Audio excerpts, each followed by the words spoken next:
Having learned to discipline the mind, the individual then uses it for his own purposes. Doctor I know told me he took 11 years to get his medical degree. He graduated with honors, and after he graduated, he went to the School of Human Life, and there he learned all he ever knew. He did not learn his medicine in the university. He got his certificate there, but he learned it in practice. Now, the same is true with our mental activity in general. It is not the product of education. The professor who tells us what to think is making a great mistake, and we are making great mistake by letting him do it. What we want to know is how to think, how to discipline the mind, how to apply its instruments.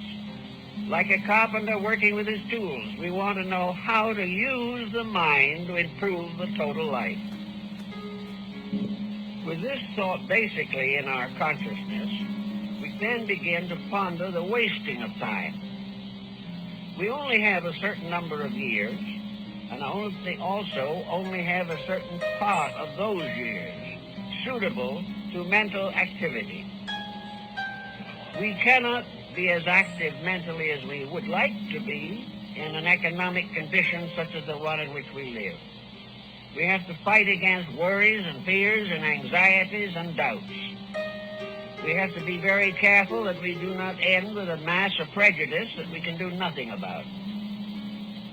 So we have to realize the importance of using mental time and mental energy for some reasonable purpose. Today, looking around us, we observe that one of the problems of humanity is that prosperity undermines thinking. The more we have, the more we want to enjoy, and the less we want to think.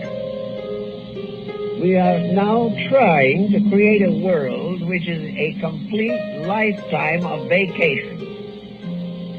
We want to do only what we want to do all the time. Circumstances do not permit the full gratification of this impulse, but we try our best to escape every attitude or responsibility that interferes with having fun. Now, having fun for the average person mentally is the same as the junk food. Fun can be a contribution, but when we live for it alone and sacrifice everything for it, we soon find that it is not a substantial material. It does not nourish us adequately. Fun is important. There is no reason in the world why we should not enjoy living as much as possible.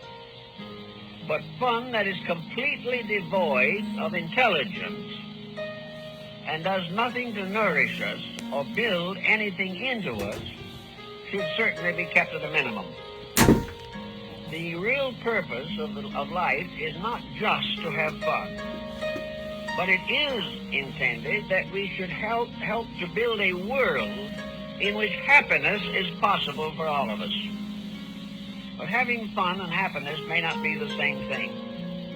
But either one, happiness or fun, as the Arabian Nights tells us, must be earned. The individual must deserve happiness, or he will never experience it. He will get all kinds of false glamours, but they will fall apart and leave him as miserable as he was before. The mind, looking around, has to try to find a balance for living. We find in educating the mind, for instance, that it doesn't flourish on a mono diet. That's been tried also. There are also people of various religious aspirations who believe in extended fasts of the mind. In other words, don't think at all for long and extended time. Relax completely, make the mind a blank, and in that way overcome the tendency to worry about our own indolence. By not worrying about it, we think we dispose of it. It's the same thing with all forms of unfinished business. If we can get our minds off of them, we feel that it is a success. This is not a true fact, however. It is not that our minds should be worrying about them all the time, but that the mind should settle in quietly and solve worries as far as possible, so that they simply will not return. With a proper nutrition, we can achieve most of this end. Now, we have a whole world of possibilities to attack and work with. And each individual is a person in his own right. And there are, therefore, many different approaches to the proper use of the mind. The main point is that it should be used to build something. There are those to whom art or music are the most important things in the world. There are others who are completely involved in science. There are some that wish to improve memory and some who'd like to forget what they still remember. There are all kinds of personality patterns. So each individual must come to some kind of a constructive conclusion in which he uses his mind to find out what is best for his mind to do. He has a right to use his mind to make decisions, but these decisions must also meet the requisites of his conscience and be suitable to his estate in life. Therefore, in the study of the mind's nutrition, we must decide what we want to do and then use the mind to help us to do it. The idea that the mind is a nuisance is a mistake. It is the misuse of it that is a nuisance. The mind is necessary to the fulfillment of nearly anything we want to accomplish, secular or religious. Now, there are many who want to use the mind for big problems. Such problems, for example, as answering the mystery of life itself. But the mind also, if we are intelligent, reminds us that there are things it cannot do. And the individual who uses the mind for purposes which the mind cannot fulfill is making a mistake. Now, the minds of different persons are of varying degrees of development. Some can think a little further into the depth of things than others, but there is always a limitation. The mind cannot solve that which is superior to its own nature. Not being able to solve, it rationalizes. Now, the rationalizations of the mind are derived from various experiences of living.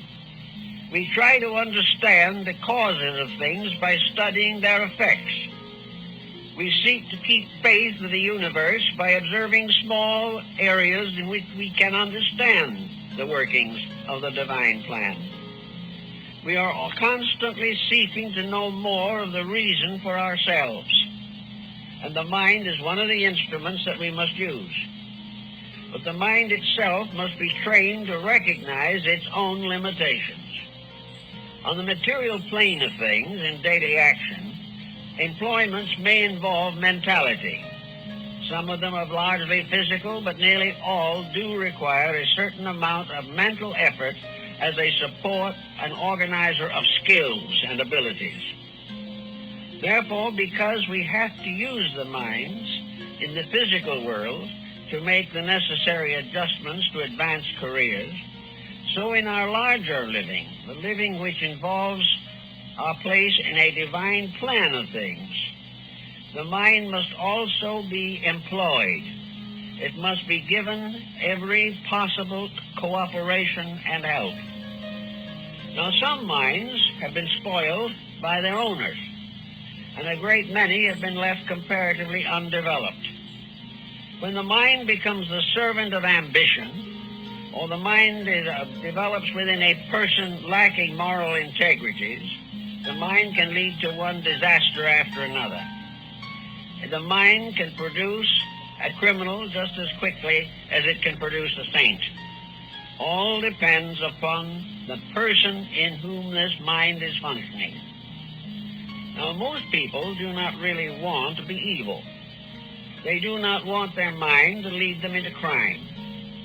They would far rather develop some useful outlet for their energies and for their ambitions. But there is still the danger that the mind will tempt the individual to an excess which is not good for him and is dangerous to his own future and happiness.